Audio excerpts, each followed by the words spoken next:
ایسا ہوتا ہے کہ مچھر چھانتے ہیں اور سموچے اونٹ نکل جاتے ہیں۔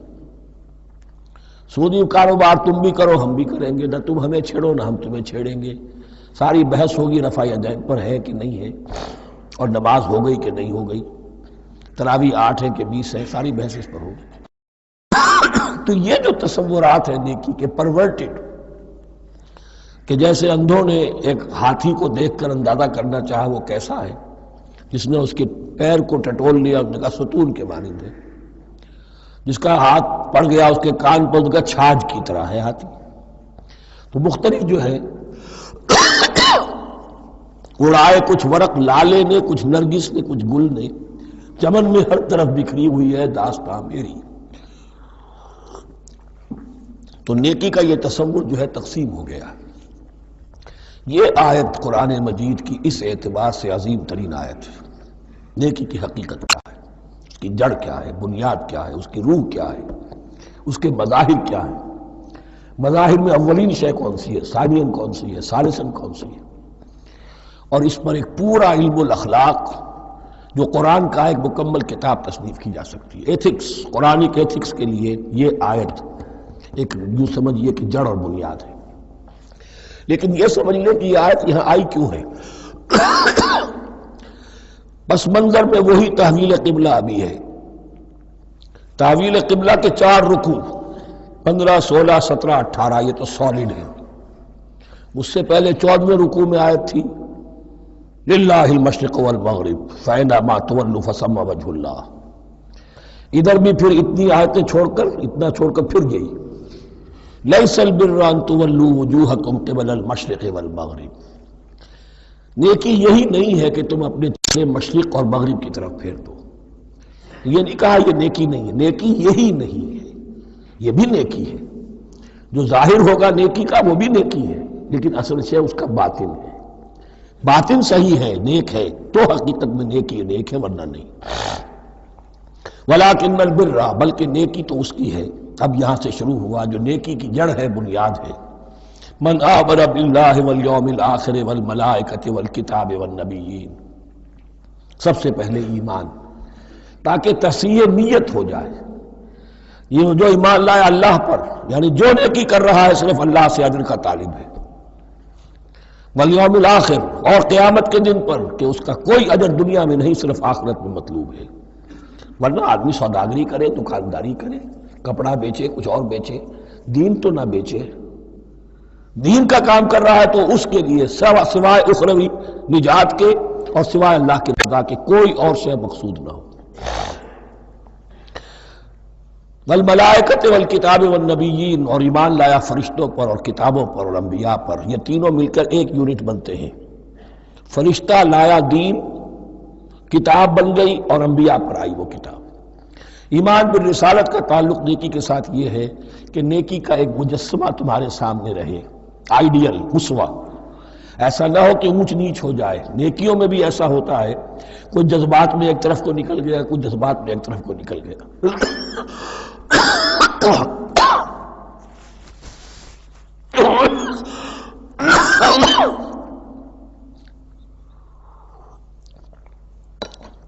اس گمراہی سے بچنے کی ایک ہی شکل ہے کہ ایک مجسمہ مکمل، ایک اسوہ کاملہ سامنے ہو جس میں معتدل ہو تمام چیزیں، اور وہ ہمارے لیے اسوہ کاملہ محمد الرسول اللہ کی شخصیت ہے۔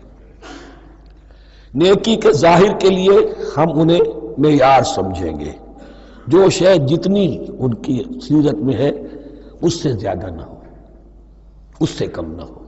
کوشش یہ ہو، آئیڈیل یہ ہو کہ بالکل انسان حضور صلی اللہ علیہ وسلم کے اسوہ کاملہ کی پیروی کرے۔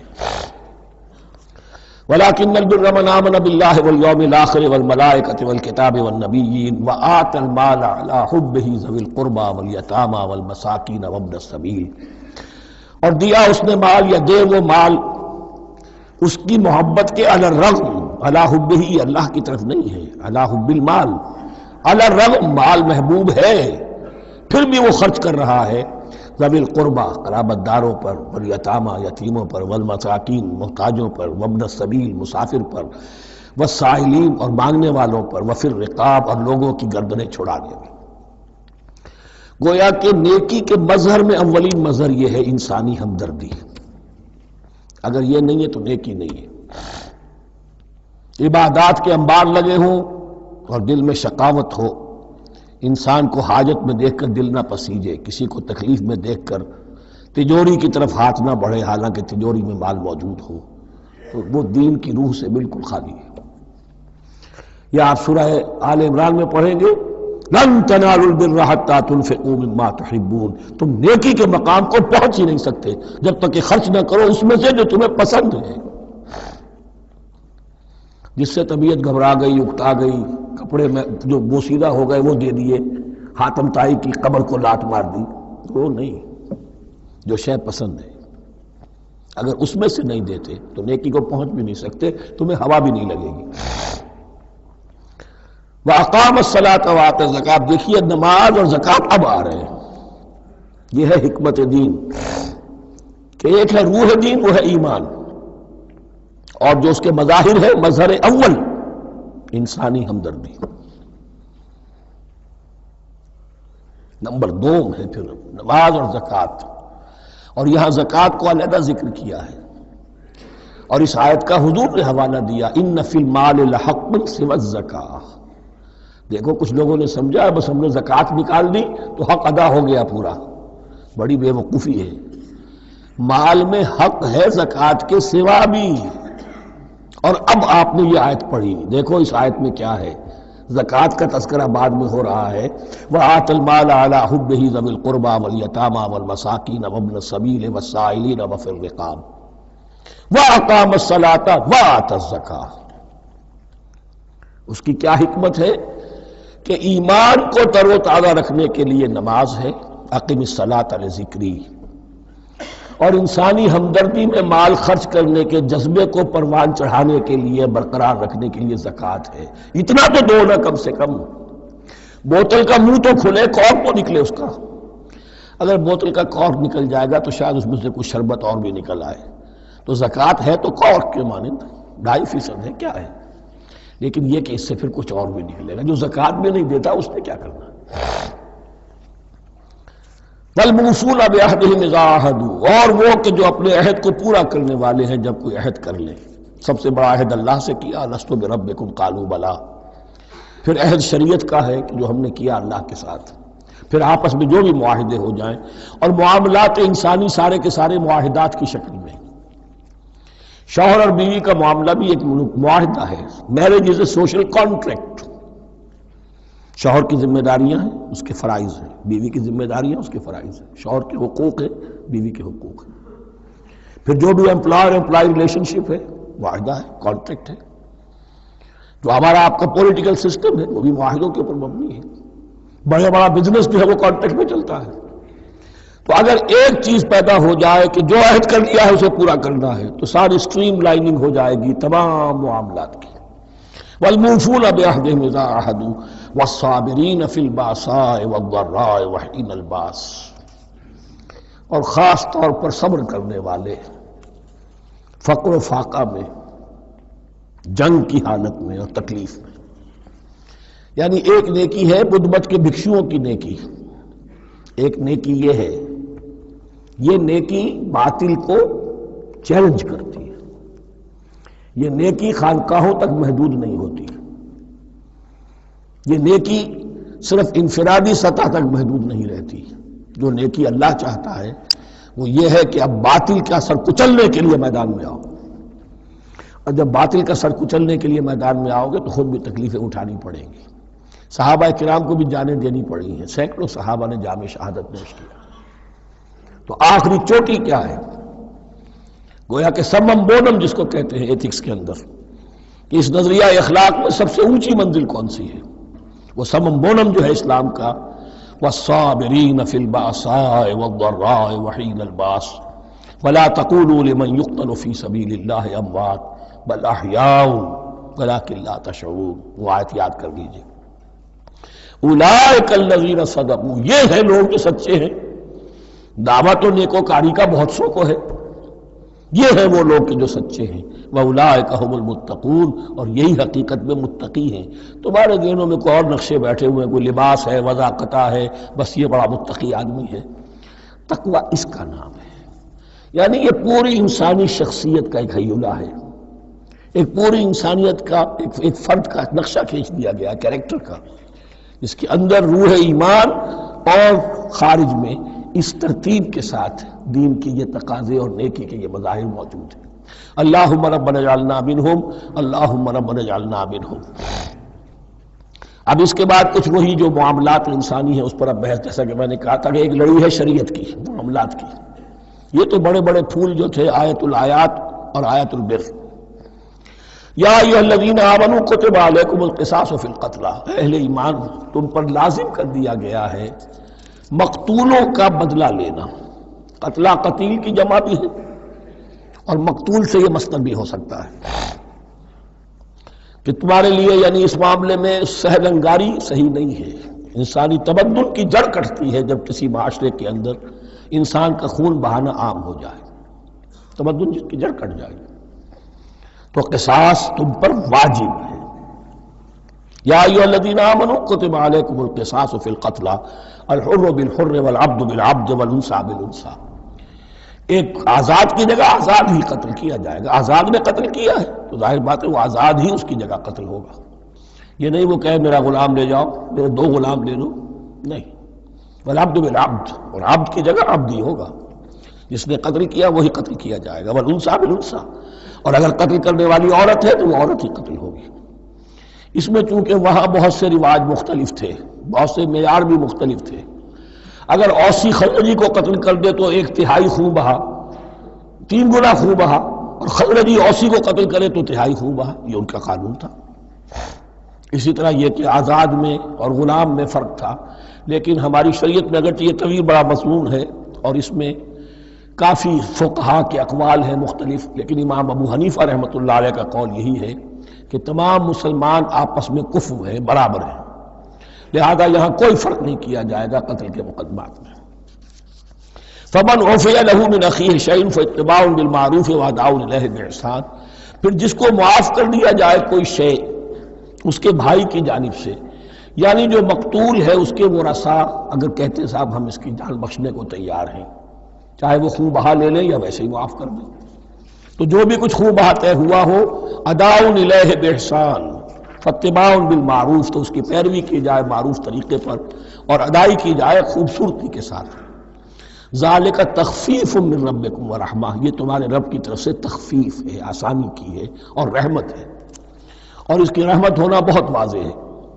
اگر یہ شکل نہ ہو تو پھر قتل در قتل کا سلسلہ جو ہے وہ جاری رہتا ہے، لیکن اگر یہ ہو گیا کہ قاتل کو لا کے سامنے کھڑا کر دیا، لو بھائی اب تمہارے ہاتھ میں اس کی جان ہے، چاہو تو یہ قتل کر دیا جائے گا، چاہو احسان کرنا چاہو بخشنا چاہو ویسے ہی بخش دو، چاہو تو خون بہا لے لو۔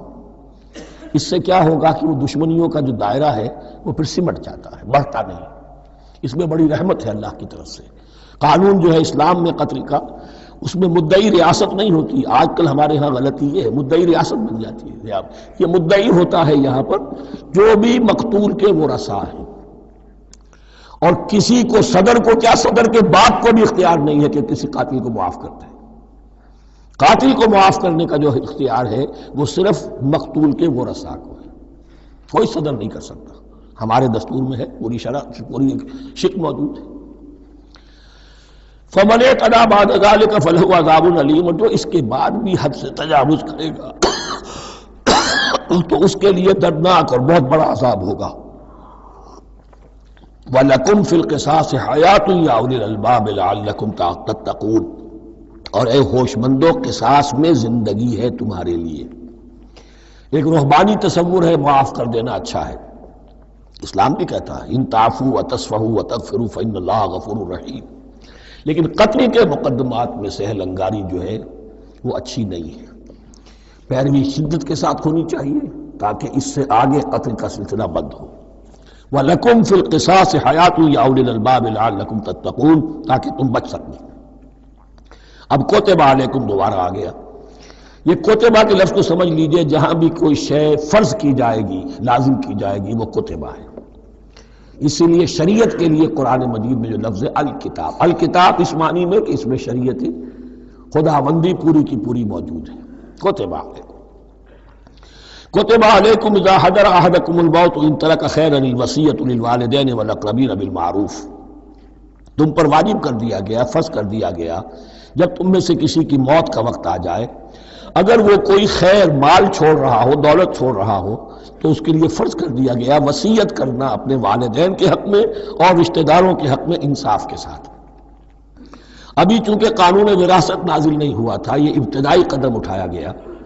وہاں ہوتا یہ تھا جو آج بھی ہندوؤں میں ہوتا ہے، جو مر گیا اس کی ساری جائیداد کا مالک جو ہے بڑا بیٹا، چھوٹے بیٹے بھی نہیں، نہ بیٹیاں نہ بیوی، کچھ نہیں، تو سارا کا سارا مال جو ہڑپ کر جاتے تھے، کسی کو کچھ نہیں۔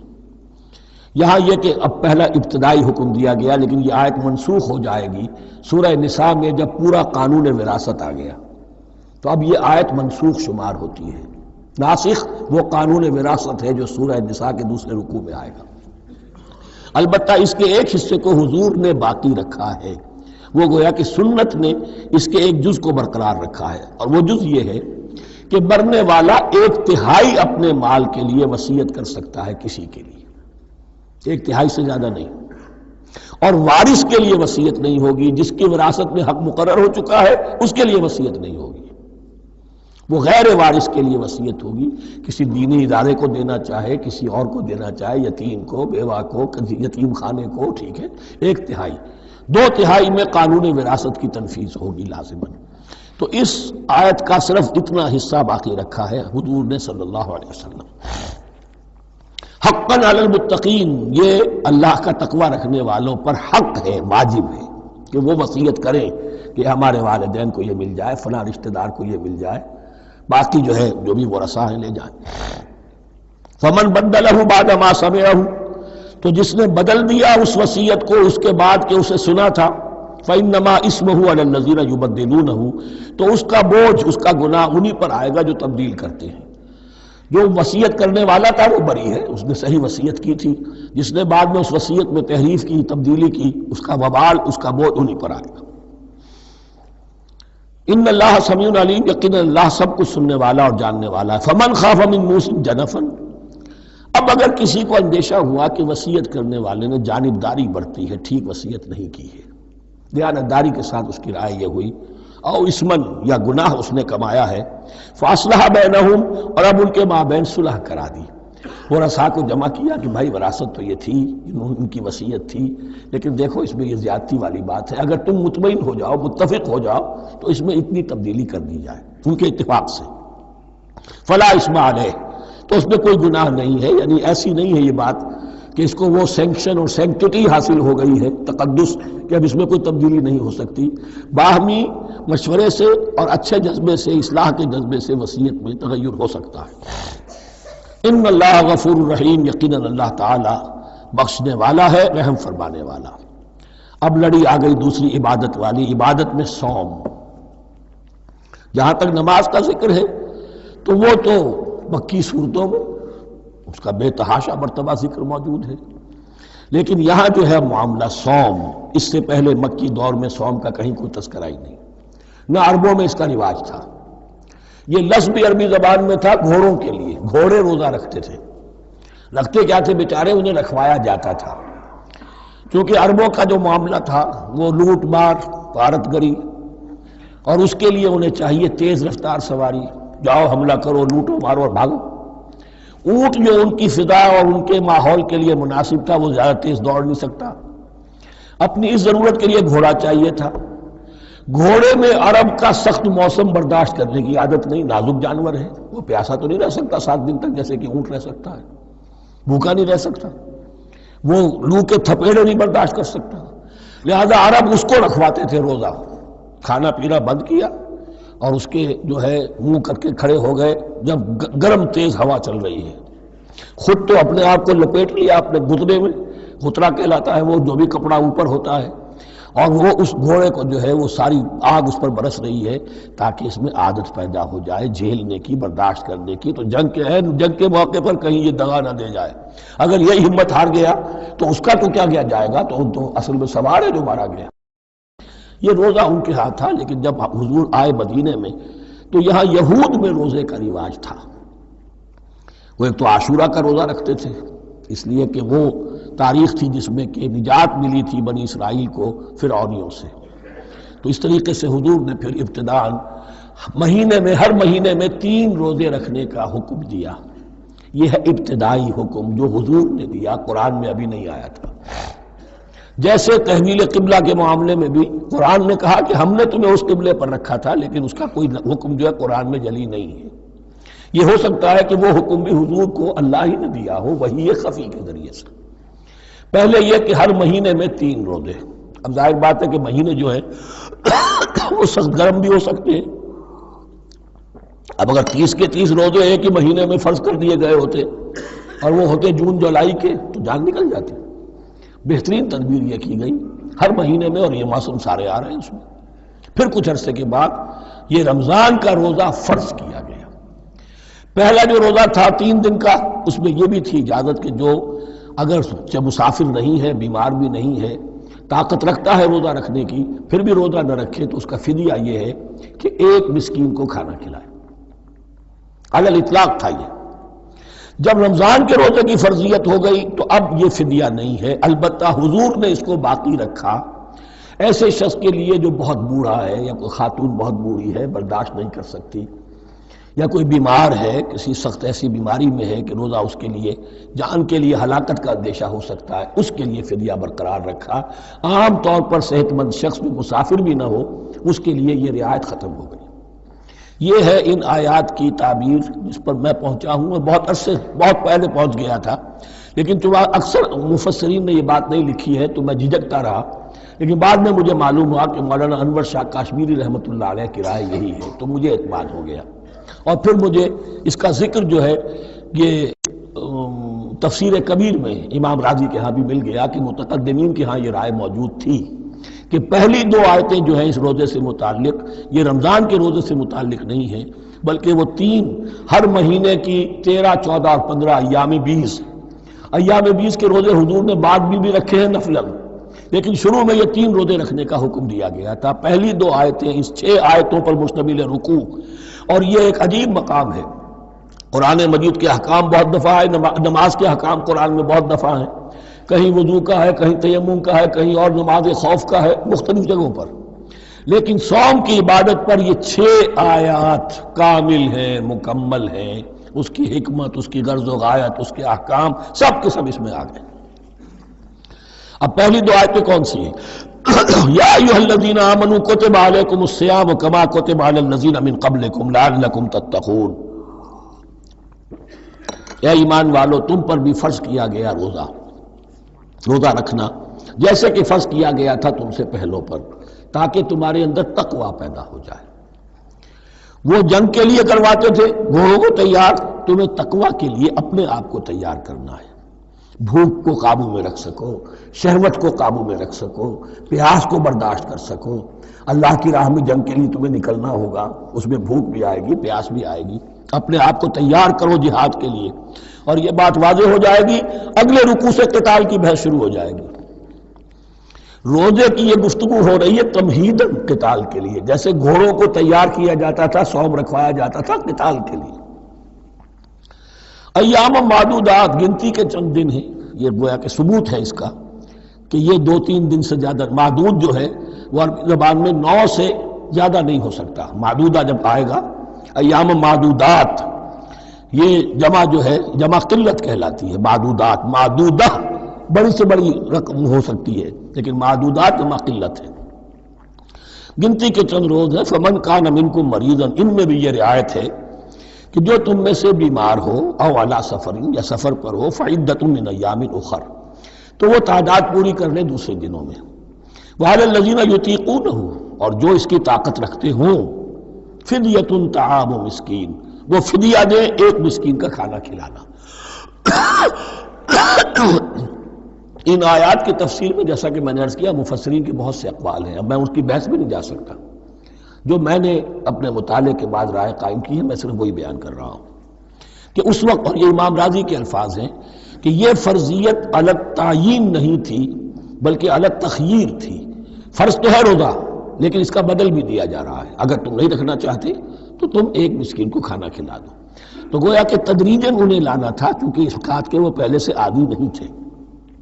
فمن تطوع خیرا فهو خیر اللہ، اور جو اپنی جی سے اپنی مرضی سے خیر کرنا چاہے تو اس کے لیے خیر ہے، روزہ بھی رکھے اور مسکین کو کھانا بھی کھلائے، دونوں کام کرے، تو اس میں کوئی رکاوٹ تو نہیں، اس کے لیے بہتر ہوگا۔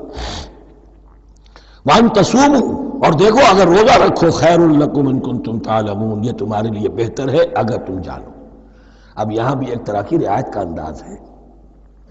یہ دو آیتیں ہیں میرے نزدیک وہ پہلا حکم جو دیا گیا اور جو تھا اصل میں جس کے تحت کہ حضور صلی اللہ علیہ وسلم نے، میں شاید مغالطے میں ہی کہہ بیٹھا ہوں کہ قرآن مجید میں نہیں آیا، حضور نے خود کیا ہے، ان آیات سے در حقیقت حضور نے ہر مہینے میں 3 دن کے روزے، جو یا تو یہ کہ ان آیتوں کے بعد، اور یا یہ کہ حضور نے اپنے طور پر کر دیے تھے، ان آیات نے اس کی توثیق کر دی۔ اب آ رہی ہیں 2 آیتیں جو خاص رمضان کے روزے سے متعلق ہیں، حکمت اور غرض و غایت۔ پھر ایک آیت طویل آئے گی احکام، اور پھر ایک آیت آئے گی لٹمس ٹیسٹ۔ یہ 6 آیتیں۔ شہر رمضان الذی انزل فیہ القرآن، رمضان کا مہینہ وہ ہے جس میں قرآن نازل کیا گیا۔ ھدی للناس وبینات من الھدی والفرقان، لوگوں کے لیے ہدایت، اور ہدایت کی بھی روشن بینات باتیں، والفرقان، اور حق و باطل میں فرق کر دینے والی چیز۔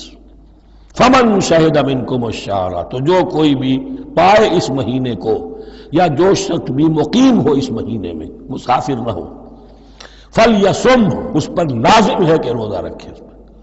اب وہ وجوب علی التخییر ختم ہو گیا، اب وجوب علی التعیین، اب یہ لازم ہے، یہ رکھنا ہے۔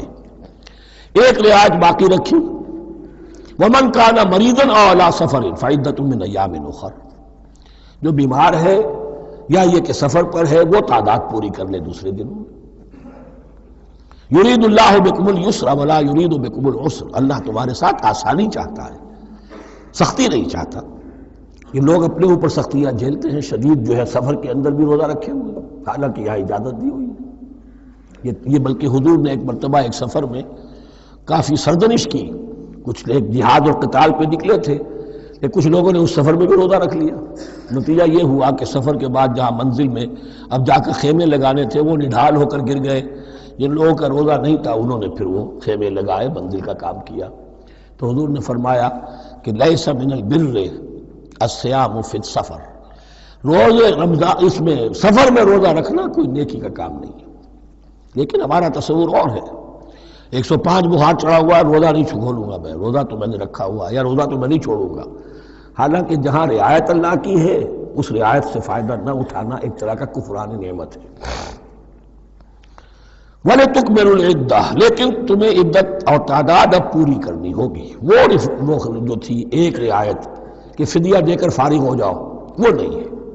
وَلِتُكَبِّرُوا اللَّهَ عَلَىٰ مَا هَدَاكُمْ، اور تاکہ تم تکبیر کرو اللہ کی اس پر کہ جو اس نے ہدایت تمہیں عطا فرمائی۔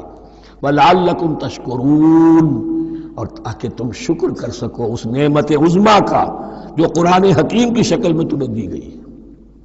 اس موضوع پر میرا کتابچہ عظمت صوم اور عظمت صیام و قیام قرآن، اس میں یہ سارے مضامین تفصیل سے آئے ہیں، کیا حکمت ہے، کیا غرض و غایت ہے، کیا مقصد ہے، اور آخری منزل کیا ہے، وَإِذَا سَأَلَكَ عِبَادِي عَنِّي فَإِنِّي قَرِيبٌ۔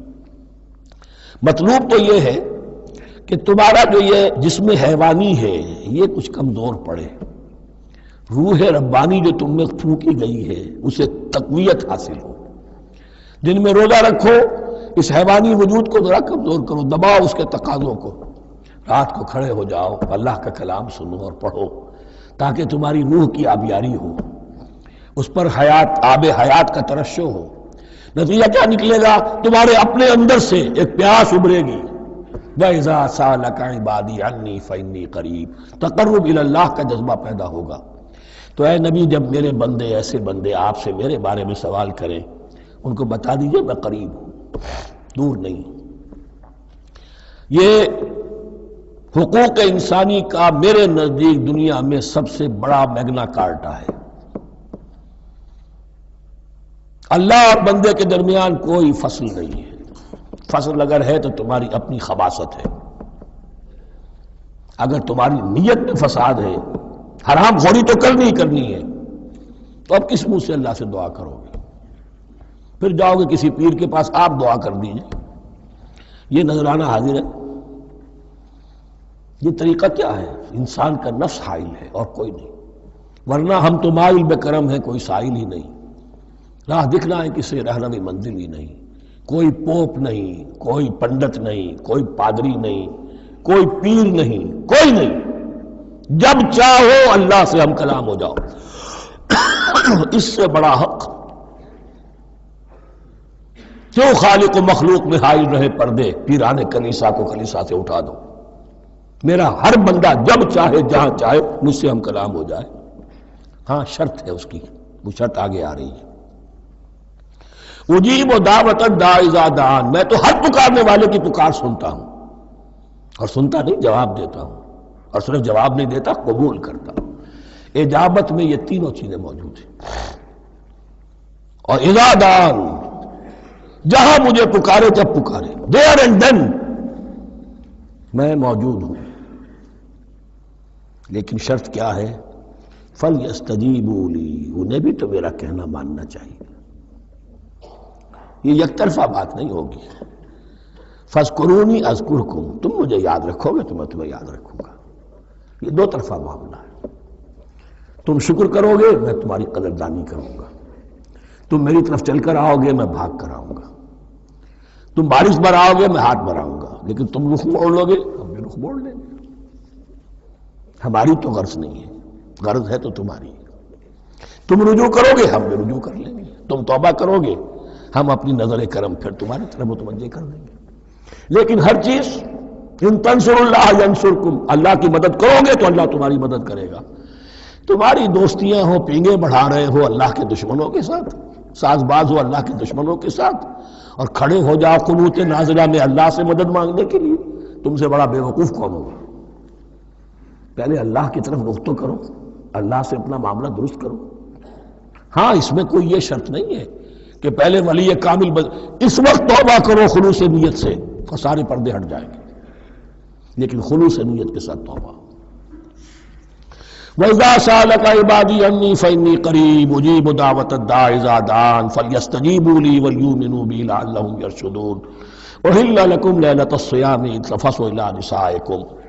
اب یہ ہے احکام کی آیت، بڑی طویل ہے، کیونکہ یہود کے ہاں شریعت میں روزہ جو ہے شروع ہو جاتا تھا شام کو ہی، اور رات بھی روزے میں شامل تھی، تو تعلق زن و شو بھی نہیں ہو سکتا، اور کوئی سحری وحری کا تصور نہیں تھا، جیسے ہی سوئے رات شروع روزہ شروع، اب اگلے دن تک غروب آفتاب تک روزہ رہے گا۔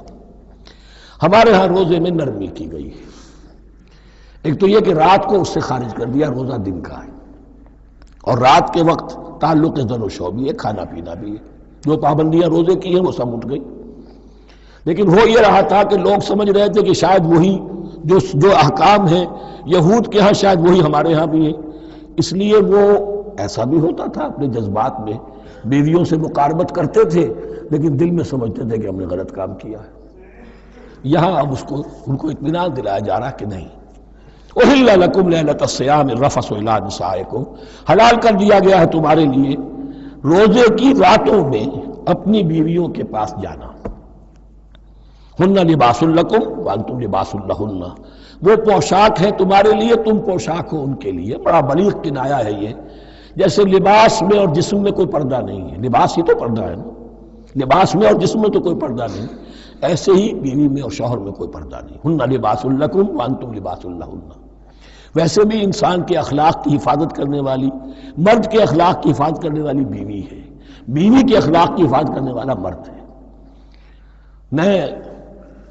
وہ مجھے اقبال کا شعر یاد آ رہا تھا، تعلیم نئی ہو کہ پرانی، نسوانیت زن کا نگہباں ہے فقط مرد، نہ پردہ نہ تعلیم نئی ہو کہ پرانی، نسوانیت زن کا نگہباں ہے فقط مرد۔ بہرحال ایک دونوں کے لیے وہ ایک ضرورت بھی ہے، ان کی پردہ پوشی بھی کرتے ہیں ایک دوسرے کی، اور اس طریقے سے لباس کی جو ہے اس میں کنایا کیا گیا۔ علم اللہ انکم کنتم تختانون انفسکم، اللہ کے علم میں ہے کہ تم اپنے آپ کے ساتھ خیانت کر رہے تھے۔ ایک کام کر رہے تھے جو گناہ نہیں ہے لیکن تم سمجھتے تھے گناہ ہے، تو اپنے آپ سے خیانت ہو گئی کہ نہیں؟ اصلاً وہ گناہ نہیں تھا لیکن تمہارے علم میں نہیں تھا، لیکن تم یہ سمجھتے ہوئے بھی کہ یہ ممنوع ہے اس کا ارتکاب کر رہے تھے۔ علم اللہ انکم کنتم تختارون انفسکم فتاب علیکم، تو اللہ نے تم پر نظر رحمت فرمائی، وعفا عنکم، اور بخش دیا، معاف کر دیا، جو بھی خطائیں ہو گئی ہیں وہ سب کی سب معاف سمجھو۔ فالآن باشروہن، اب ان کے ساتھ جو بھی تعلق ضرور شے ہے وہ قائم کرو، وابتغوا ما کتب اللہ لکم، اور تلاش کرو، حاصل کرو جو کچھ اللہ نے تمہارے لیے لکھ دیا ہے۔ کیا لکھ دیا؟ ایک تو اولاد تعلق ضرور شو میں، اور ایک سکون ہے کہ جو اللہ تعالیٰ نے اس میں رکھا ہے، لِتَسْكُنُوا إِلَيْهَا، قرآن مجید میں یہ الفاظ آئے، ایک تسکین ہے، سکون ہے، اعصاب کا تناؤ جو ہے وہ اس کے بعد جو ہے اس کے اندر ایک سکون کی کیفیت پیدا ہو جاتی ہے۔ اور یہی اس میں حکمت ہے کہ حضور اپنے ہر سفر میں ہم ایک زوجہ محترمہ کو ضرور ساتھ رکھتے تھے، اس لیے کہ قائد کو، سپہ سالار کو کسی وقت بڑی ایسی یعنی پریشان کو صورتحال میں فیصلے کرنے پڑتے ہیں، جذبات پر دباؤ ہوتا ہے اور اعصاب پر دباؤ ہوتا ہے، تو ساتھ اگر کوئی اہلیہ بھی موجود ہو تو اس میں، اور اس کے بہترین مواقع سیرت میں آئے ہیں، وہ پھر کسی وقت میں بیان کروں گا۔ وَابْتَغُوا مَا كَتَبَ اللَّهُ لَكُمْ وَكُلُوا وَاشْرَبُوا حَتَّى يَتَبَيَّنَ لَكُمُ الْخَيْطُ الْأَبْيَضُ مِنَ الْخَيْطِ الْأَسْوَدِ مِنَ الْفَجْرِ، اور کھاؤ اور پیو یہاں تک کہ واضح ہو جائے تمہارے لیے سفید دھاری فجر کی سیاہ دھاری سے، یعنی یہ پاؤں پھٹنے کے لیے استعارہ ہے کہ جب سفیدہ نمایاں ہوتا ہے ایک لکیر کی طرح، پاؤں پھٹ گئی، اس وقت تک کھانے پینے کی چھوٹ ہے، سحری جو ہے آپ کر سکتے ہیں، بلکہ کلو واشربو، کھاؤ اور پیو، اور اس کی حدیث میں تاکید آئی ہے، اور یہ بھی فرمایا ہمارے اور یہود کے روزے کے مابین سحری جو ہے وہ فرق ہے۔ تسحروا فإن فی السحور برکہ، سحری ضرور کیا کرو اس لیے کہ سحری میں برکت ہے۔ ثم اتموا الصیام الی اللیل، پھر رات تک روزے کو پورا کرو۔ اب رات تک میں اکثر فقہا کے نزدیک غروب آفتاب مراد ہے، اہل تشیع اس سے ذرا آگے جاتے ہیں کہ رات کا لفظ آیا ہے تو ذرا اور غروب آفتاب پر چند منٹ گزر جائے، لیکن ہمارے اہل سنت کے ہاں غروب آفتاب جو ہے وہی گویا کہ یہ اس کی غایت ہے۔ وَلَا تُبَاشِرُوهُنَّ وَأَنْتُمْ عَاكِفُونَ فِي الْمَسَاجِدِ، لیکن یہ رعایت جو تمہیں دی جا رہی ہے اس میں ایک استثناء ہے، جب تم معتکف ہو مسجدوں میں تو پھر اپنی بیویوں سے کوئی تعلق قائم نہ کرو۔ وَلَا تُبَاشِرُوهُنَّ، مت ان سے مباشرت کرو، وَأَنْتُمْ عَاكِفُونَ فِي الْمَسَاجِدِ، جبکہ تم مسجدوں میں اعتکاف میں ہو، آخری عشرے میں جو اعتکاف ہوتا ہے۔ تِلْكَ حُدُودُ اللَّهِ فَلَا تَقْرَبُوهَا، یہ اللہ کی حدود ہے، ان کے قریب مت جاؤ۔ بعض جگہ پر آتا ہے فلا تعتدوها، ان حدود کو عبور نہ کرو، ان سے تجاوز نہ کرو۔ تو حرام تو یہی شے ہوگی کہ حدود سے تجاوز کیا جائے، لیکن احتیاط اس میں ہے to keep at a safe distance, ذرا دور رہو۔ آخری حد تک چلے جاؤ گے تو اندیشہ ہے کہ کہیں اس حد کو کراس نہ کر جاؤ۔ فلا تقربوها، اللہ کے حدود سے ذرا ایک سیف ڈسٹینس کے اوپر رہنا ضروری ہے۔ كَذَلِكَ يُبَيِّنُ اللَّهُ آيَاتِهِ لِلنَّاسِ، اسی طرح اللہ تعالیٰ واضح کرتا ہے اپنی نشانیاں لوگوں کے لیے، لعلہم یتقون، تاکہ وہ تقوی کی روش اختیار کر سکے، بچ سکے۔ اب وہ لٹمس ٹیسٹ والی آیت آ گئی، تقوی کا ٹیسٹ کیا ہے؟ روزہ اس لیے فرض کیا کہ تقوی پیدا ہو جائے، یہ سارے احکام تمہیں دیے جا رہے ہیں تاکہ تمہیں تقوی پیدا ہو جائے۔ ٹیسٹ کیا ہے؟ تقوی کا لٹمس ٹیسٹ عقل حلال، یہ نہیں ہے کوئی نیکی نہیں۔ وَلَا تَأْكُلُوا أَمْوَالَكُمْ بَيْنَكُمْ بِالْبَاطِلِ، اپنے مال آپس میں باطل طریقوں سے ہڑپ نہ کرو۔ وَتُدْلُوا بِهَا إِلَى الْحُكَّامِ، اور اپنے مال کو ذریعہ نہ بناؤ حکام تک پہنچنے کا۔ لِتَأْكُلُوا فَرِيقًا مِنْ أَمْوَالِ النَّاسِ بِالْإِثْمِ، تاکہ تم لوگوں کے مال کو ہڑپ کر سکو گناہ کے ساتھ، وَأَنْتُمْ تَعْلَمُونَ، اور تم اس کو جانتے بوجھتے کر رہے ہو۔ جو شخص اس معیار سے تو اس سے باز آ گیا وہ ہے متقی، یہ لسٹ پر ٹیسٹ ہے۔ ورنہ نمازوں کی تعداد، روزوں کی تعداد اور حرام کھانا تو تقوی نہیں۔ یہ میں حیران ہوتا ہوں کہ اب اس پر کبھی غور نہیں کیا ہے لوگوں نے کہ یہ آیت کہاں سے آ گئی درمیان میں؟ روزے کے احکام اور اس کے بعد قتال کے احکام بھی شروع ہوں گے، حج کے احکام شروع ہوں گے، یہ بیچ میں آیت۔ واقعہ یہ ہے کہ جیسے روزے کی حکمت کا نقطہ عروج کیا ہے، وَإِذَا سَأَلَكَ عِبَادِي عَنِّي فَإِنِّي قَرِيبٌ، روح انسانی میں ایک طلب پیدا ہو جائے تقرب اللہ کی۔ اسی طرح احکام صوم میں جو کلائمیکس ہے وہ یہ ہے، وَلَا تَأْكُلُوا أَمْوَالَكُمْ بَيْنَكُمْ بِالْبَاطِلِ وَتُدْلُوا بِهَا إِلَى الْحُكَّامِ لِتَأْكُلُوا فَرِيقًا مِّنْ أَمْوَالِ النَّاسِ بِالْإِثْمِ وَأَنْتُمْ تَعْلَمُونَ يَسْأَلُونَكَ عَنِ الْأَهِلَّةِ، اے نبی آپ سے پوچھ رہے ہیں چاند کی گھٹتی بڑھتی صورتوں کے بارے میں۔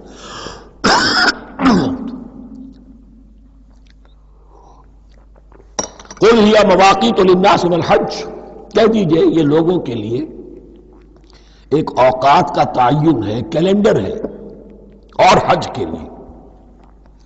اب دیکھو آپ کو معلوم ہے کہ یہ اللہ تعالیٰ نے ایک کیلنڈر لٹکا دیا ہے، معلوم ہو گیا یہ چاند پہلی تاریخ ہو گئی، کچھ دنوں کے بعد آپ نے دیکھا معلوم ہوتا ہے کہ اب ایک ہفتہ گزر گیا ہے، آدھا چاند ہو گیا ہے، 2 ہفتے ہو گئے، پورا چاند ہو گیا ہے، تم نے گھٹنا شروع کیا۔ تو یہ گویا کہ لوگوں کے لیے اوقات کار کی تعین کے لیے، اور خاص طور پر سب سے اہم شے حج۔ اور یہ نوٹ کیجئے، صوم کے بعد حج، اور حج کے ساتھ قتال۔ حج وہ عبادت ہے جو ایک خاص جگہ پر ہو سکتی ہے، نماز ہر جگہ ہو سکتی ہے، روزہ ہر جگہ ہو سکتا ہے، عبادت اور ہر جگہ ہو سکتی ہے، اور زکوٰۃ ہر جگہ دی جا سکتی، حج تو وہی ہوگا۔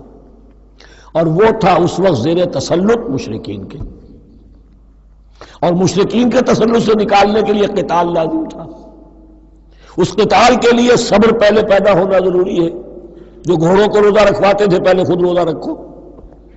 یہ ترتیب ہے، ربط ہے، صوم کے احکام فوراً حج اور قتال کے احکام۔ یسألونک عن الأہلة قل هی مواقیت للناس والحج وليس البر بأن تأتوا البیوت من ظہورها ولكن البر من اتقى، اور یہ کوئی نیکی نہیں ہے کہ تم گھروں میں ان کی پشت پر سے داخل ہو، بلکہ نیکی تو اس کی ہے جس میں تقوی ہے۔ یہ اصل میں ان کے ہاں ایک رواج تھا، کیونکہ حج تو ہو رہا تھا ایام جاہلیت میں بھی، اس کے مناسک کی بگڑی ہوئی شکلیں بھی موجود تھیں، کچھ ترمیمیں انہوں نے کر دی تھی، یہ حج تو تھا ان کا۔ وہ یہ کرتے تھے جب گھر سے مکے سے نکل گئے احرام باندھ کر، اب اگر کسی ضرورت سے گھر واپس جانا پڑ گیا تو سمجھتے تھے کہ احرام باندھ کر نکل آئے ہیں، اب دروازے سے تو نہیں جا سکتے، گھسیں گے کہیں پیچھے سے، کہیں اوپر سے پھاند کر دیوار آئیں گے، اور اسے سمجھتے تھے بڑا تقویٰ ہے یہ۔ فرمایا یہ کوئی نیکی کی بات نہیں، یہ سرے سے نیکی نہیں، وَلَيْسَ الْبِرُّ، یہ ہرگز نیکی نہیں ہے ان تأتوا البیوت من ظہورها، کہ تم ان کے تم گھروں میں داخل ہو ان کے پچھواڑے سے، وَلَكِنَّ الْبِرَّ مَنِ اتَّقَى۔ اب یہاں اس پوری آیت کو ذہن میں رکھ لیجئے، آیت البر کے آخر میں لفظ تھا وَأُولَٰئِكَ هُمُ الْمُتَّقُونَ وَلَكِنَّ الْبِرَّ مَنِ اتَّقَى۔ گویا کہ وہ پورا تصور جو ہے یہاں پر جو آیا بر میں آ چکا ہے، اس کو اس لفظ کے حوالے سے اس پورے تصور کو پھر آپ کے ذہن میں تازہ کر دیا۔ وَأْتُوا الْبُيُوتَ مِنْ أَبْوَابِهَا، گھروں میں داخل ہو ان کے دروازوں سے، وَاتَّقُوا اللَّهَ لَعَلَّكُمْ تُفْلِحُونَ، اور اللہ کا تقوی اختیار کرو تاکہ تم فلاح پاؤ۔ وَقَاتِلُوا فِي سَبِيلِ اللَّهِ الَّذِينَ يُقَاتِلُونَكُمْ، لیجئے قتال آ گیا۔ اب یہ تیسری کڑی آ گئی نا، ایک لڑی عبادات کی، ایک لڑی معاملات کی، ایک لڑی انفاق کی، ایک لڑی قتال کی، یہ چوتھی کڑی ہے۔ وَقَاتِلُوا فِي سَبِيلِ اللَّهِ الَّذِينَ يُقَاتِلُونَ، اللہ قتال کرو اللہ کی راہ میں ان سے جو تم سے قتال کر رہے ہیں۔ وَلَا تَعْتَدُوا، لیکن حد سے تجاوز نہ کرو۔ إِنَّ اللَّهَ لَا يُحِبُّ الْمُعْتَدِينَ، اللہ تعالی حد سے تجاوز کرنے والوں کو پسند نہیں کرتا۔ وَاقْتُلُوهُمْ حَيْثُ ثَقِفْتُمُوهُمْ، انہیں قتل کرو جہاں بھی پاؤ۔ وَأَخْرِجُوهُمْ مِنْ حَيْثُ أَخْرَجُوكُمْ، اور نکالو انہیں وہاں سے جہاں سے انہوں نے تمہیں نکالا ہے۔ مہاجرین کہاں سے نکالے گئے تھے؟ مکے سے۔ محمد الرسول اللہ پر وہاں پر حیات تنگ کر دی گئی تھی، قافیہ تنگ کر دیا گیا تھا، تبھی تو آپ نے ہجرت کی۔ نکالو انہیں وہاں سے جہاں سے انہوں نے تمہیں نکالا ہے۔ وَالْفِتْنَةُ أَشَدُّ مِنَ الْقَتْلِ، اور یہ خیال نہ رہے کہ قتل اور خون ریزی جو ہے تو بری بات ہے، فتنہ اس سے بھی زیادہ بری بات ہے۔ فتنہ کیا ہے؟ ایسے حالات جن میں کہ انسان اللہ خدائے واحد کی بندگی نہ کر سکے، اسے غلط کاموں پر مجبور کیا جائے، حرام خوری پر مجبور ہو گیا ہو، یہ سارے حالات فتنہ ہیں۔ تو قتل اور خونریزی اتنی بری شے نہیں ہے جتنی فتنہ، والفتنة اشد من القتل۔ ولا تقاتلوهم عند المسجد الحرام حتى يقاتلوكم فيه، ہاں مسجد حرام وہ چونکہ اسے تو امن کی جگہ بنا دیا گیا ہے، ان سے جنگ مت کرو مسجد حرام کے پاس جو بھی حرم کا علاقہ ہے، حتى يقاتلوكم، یہاں تک کہ وہ خود تم سے قتال کریں اس میں، فإن قاتلوكم، پھر اگر وہ تم سے قتال کرتے جنگ کرتے ہیں، فاقتلوهم، تو قتل کرو انہیں، كذلك جزاء الكافرين، یہی بدلہ ہے کافروں کا۔ فإن انتهوا، پھر اگر وہ باز آ جائیں، فلا عدوان الا على الظالمین، تو کوئی زیادتی جائز نہیں ہے مگر ظالموں پر۔ الشہر الحرام بالشہر الحرام، شہر حرام کا بدلہ ہے شہر حرام، یعنی اگر انہوں نے اشہر حرم کی بے حرمتی کی ہے تو اس کے بدلے میں یہ نہیں ہوگا کہ ہم تو ہاتھ باندھ کے کھڑے رہیں کیونکہ تو اشہر حرم ہے۔ ایک ہے حرم زمین، ایک ہے اشہر حرم، 4 مہینے، 3 حج کے لیے ان کے ہاں تھے اور 1 عمرے کے لیے، یہ 4 مہینے تھے کہ ان کے دوران ان کے ہاں یہ طے تھا کوئی خونریزی کوئی جنگ نہیں ہوگی، اپنے باپ کے قاتل کو بھی پالیں گے تو اس میں قتل نہیں کریں گے۔ تو ایک مقام ہے حرم، اس میں جنگ حرام، اور ایک وہ مہینے ہیں ان میں جنگ حرام۔ لیکن اگر کفر اقدام کرے تو اب یہ نہیں کہ ہاتھ پاؤں باندھ کے اپنے آپ کو پیش کر دیا جائے، نہیں، پھر جوابی کارروائی میں اگر تمہیں بھی اس کی بے حرمتی کرنی پڑے تو اس کا وبال بھی ان پر ہوگا۔ جی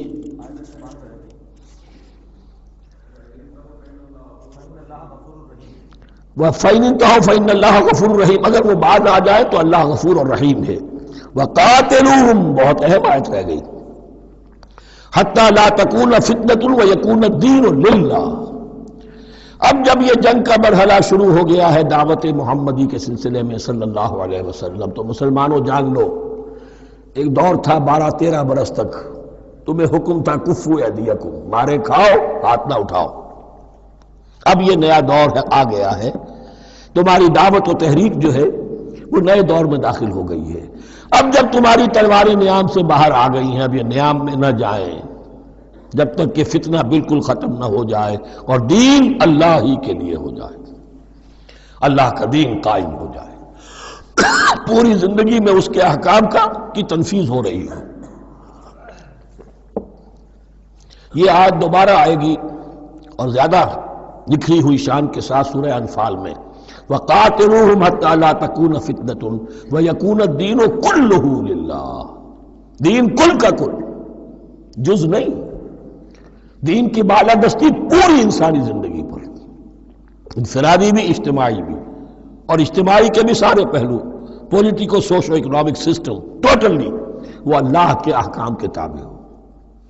وَقَاتِلُوهُمْ حَتَّى لَا تَكُونَ فِتْنَةٌ وَيَكُونَ الدِّينُ لِلَّهِ فَإِنِ انتَهَوْا فَلَا عُدْوَانَ إِلَّا عَلَى الظَّالِمِينَ، پھر اگر وہ باز آ جائے، صلح چاہے تو ٹھیک ہے، پھر ظالموں کے اوپر جو ہے سوائے ظالموں کے کسی پر زیادتی جائز نہیں۔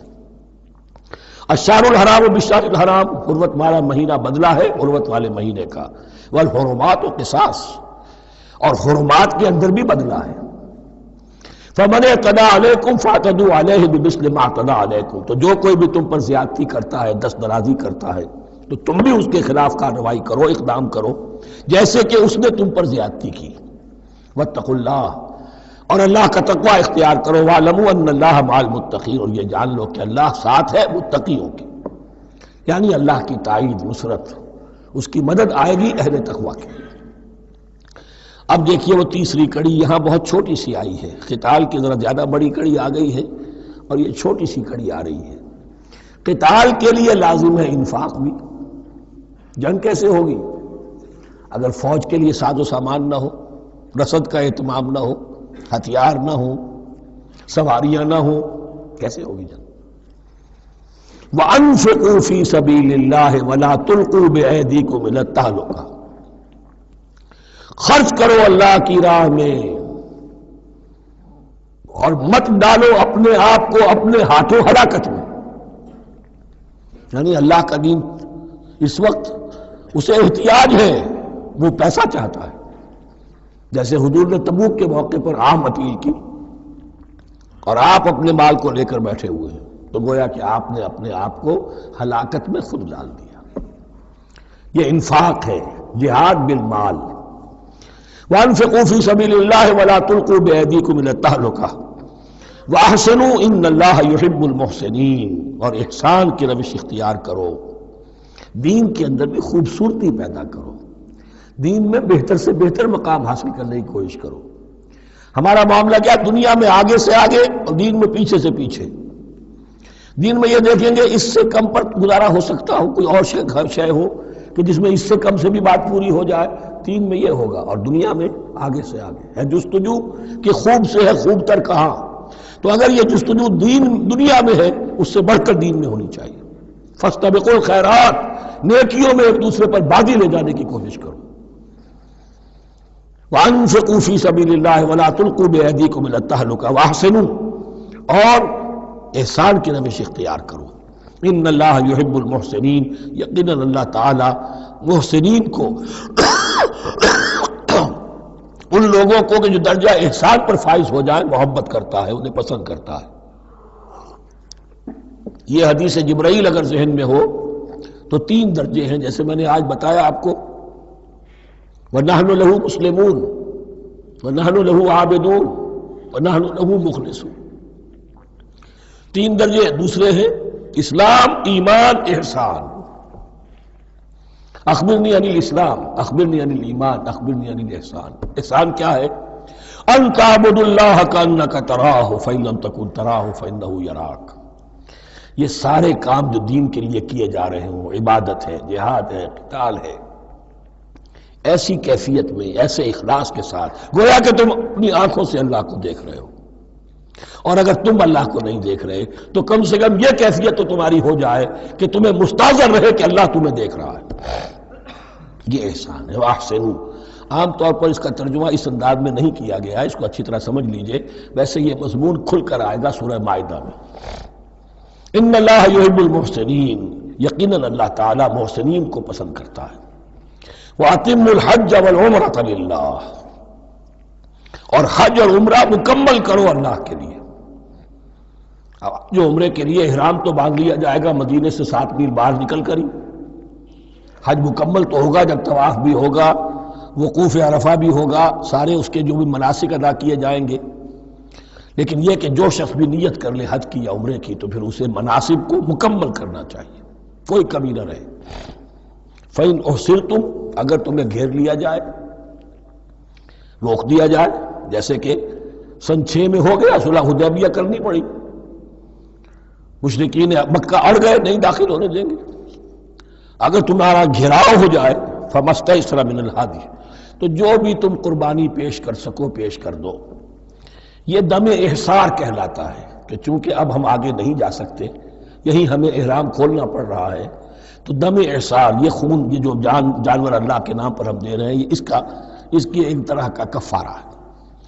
وَلَا تَحْلِقُوا رُؤُوسَكُمْ حَتَّى يَبْلُغَ الْحَدْيُ مَحِلَّهُ، اور اپنے سر اس وقت تک نہ مونڈو جب تک کہ وہ ہدی کا جانور جو ہے وہ محل تک، یعنی جو بیت الماق جہاں پر جا کر ذبح ہونا وہاں پہنچ نہ جائے. جانور تو آپ نے بھیج دیے اور وہ رکاوٹ نہیں ڈالیں گے، اس لیے کہ ان کا گوشت تو ان کو کھانے کو ملے گا. لہذا جانور، لیکن یہ اندازہ کر لو کہ اب اتنا وقت گزر گیا ہے کہ وہ ہدی قربانی کا جانور جو ہے وہ پہنچ گیا ہوگا. ہدیم بالغ الکعبہ، وہ وہاں پر اس کی اپنے مقام پر پہنچ گیا. فمن کان منکم مریضا او بہ اذى من راسہ، تو جو کوئی بھی تم میں سے ہو بیمار یا اس کے سر میں کوئی تکلیف ہو، کوئی زخم ہو، اور اس کی وجہ سے یہ ہے کہ وہ حجامت کرانی ضروری ہو جائے، بال کاٹنے ضروری ہو جائے، ففدیۃ من صیام او صدقۃ او نسک، تو پھر فدیہ دینا پڑے گا. اگر اس ہدی کے جانور کے کعبے تک پہنچنے سے پہلے تمہیں اپنے بال کاٹنے پڑے، حجامت کرانی پڑی، تو فدیہ ہوگا. یہ جو ہے دم جنایت کہلاتا ہے، یعنی ایک جو کمی رہ گئی ہے اس کی تلافی کے لیے. وہ سیام بھی ہے، روزے 3 دن کے، او صدقۃ او نسک، یا پھر یہ ہے کہ کوئی قربانی ہے، ایک جانور قربان کیا جائے، دم جنایت اس کو کہتے ہیں، یا صدقہ کیا جائے، 6 افراد کو کھانا کھلایا جائے. فَإِذَا أَمِنْتُمْ، پھر جب تمہیں امن حاصل ہو اور تم سیدھے جا سکتے ہو، بیت اللہ پہنچ سکتے ہو، فمن تمتع بالعمرۃ الی الحج فما استیسر من الحج، تو جو کوئی بھی فائدہ اٹھائے عمرے سے حج سے قبل، فما استیسر من الحج، تو وہ ایک اور قربانی پیش کرے جو بھی اسے میسر ہو۔ اب یہ سمجھ لیجئے کہ حضور کی بعثت سے پہلے عرب میں رواج یہ تھا کہ ایک سفر میں حج بھی کرنا عمرہ بھی کرنا ان کے نزدیک حرام تھا، یہ توہین تھی کعبے کی۔ حج کے لیے 3 مہینے، شوال، ذوالقعدہ، ذوالحج، اور رجب کا مہینہ ان کے ہاں طے تھا عمرے کے لیے۔ عمرے کے لیے علیحدہ سفر کرو، اس کے لیے علیحدہ سفر کرو۔ لیکن شریعت محمدی میں جو آسانیاں کی گئی ہیں وہ یہ ہیں کہ ایک شخص، چونکہ اس ملت کو پھیلنا تھا بہت طویل علاقے پر، لوگوں کے لیے سفر آسان تو نہیں تھا، تو آپ ایسا کر سکتے ہیں کہ آپ جائیں اور عمرہ بھی کر لیں، حج بھی کر لیں۔ ایک شکل یہ ہے کہ عمرہ کیا، احرام کھول دیا، اور پھر حج کا وقت آیا 8ویں ذی الحج کو تو پھر احرام باندھا، وہ حج کا احرام ہو گیا، اسے کہتے ہیں تمتع۔ ایک یہ ہے کہ حج کے لیے احرام باندھا تھا، جاتے ہی عمرہ بھی کر لیا لیکن احرام کھولا نہیں، اسی احرام میں جاری رکھ کر اسے، اور اسی میں حج بھی کر لیا، یہ قران کہلاتا ہے، جمع کر دیا ایک ہی احرام میں عمرے کو بھی اور حج کو بھی۔ ایک افراد کہلاتا ہے، بس ایک کے لیے صرف حج کا معاملہ شروع سے۔ تو یہاں تمتع کی جو ہمیں اجازت دی گئی ہے اس کے لیے جسے دم شکر کہتے ہیں حضرت امام ابو حنیفہ، یہ شکرانہ ہے کہ ہم ایک قربانی دیں۔ لیکن امام شافعی کے نزدیک یہ بھی دم جنایت ہے، یہ بھی جبر ہے، چنانچہ امام ابو حنیفہ کے نزدیک یہ قربانی جو دی جاتی ہے اس کا گوشت قربانی دینے والا بھی کھا سکتا ہے 1/3 کے درجے میں، لیکن امام شافعی کے نزدیک نہیں، یہ ایک صدقے کے اور اس کے دم جنایت کے قریب کی شے ہے، اس کا گوشت جو ہے قربانی دینے والا خود نہیں کھا سکتا۔ فمن لم یجد، اب اگر کسی کے پاس نہیں ہے یہ ہدیہ پیش کرنے کو، فصیام 3 ایام فی الحج، تو اب اس پر لازم ہے کہ حج میں 3 روزے رکھے، 7ویں، 8ویں اور 9ویں ذی الحج کو روزہ رکھے غیر ایام حج میں۔ 10ویں کا روزہ نہیں ہو سکتا، وہ عید کا دن ہے، یوم النحر ہے۔ وسبعۃ اذا رجعتم، اور 7 روزے رکھو جبکہ تم واپس چلے جاؤ اپنے گھروں میں جا کر 7 روزے رکھو۔ تلک عشرۃ کاملہ، یہ 10 روزے ہوں گے مکمل۔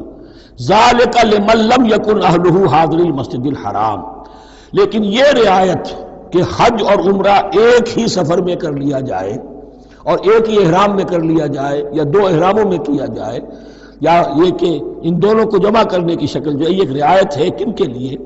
ذالک لمن لم یکن اہلہ حاضر المسجد الحرام، جس کے اہل و عیال مسجد حرام کے قریب نہیں رہتے، دور سے آ رہے ہیں، تو ظاہر بات ہے کہ ان کے لیے رعایت ہوگی۔ واتقوا اللہ، اللہ کا تقوی اختیار کرو، وعلموا، اور جان لو، ان اللہ شدید العقاب، یقیناً اللہ تعالی سزا دینے میں بھی بہت سخت ہے۔ بارک اللہ لی ولکم فی القرآن العظیم ونفعنی وإیاکم بالآیات والذکر الحکیم۔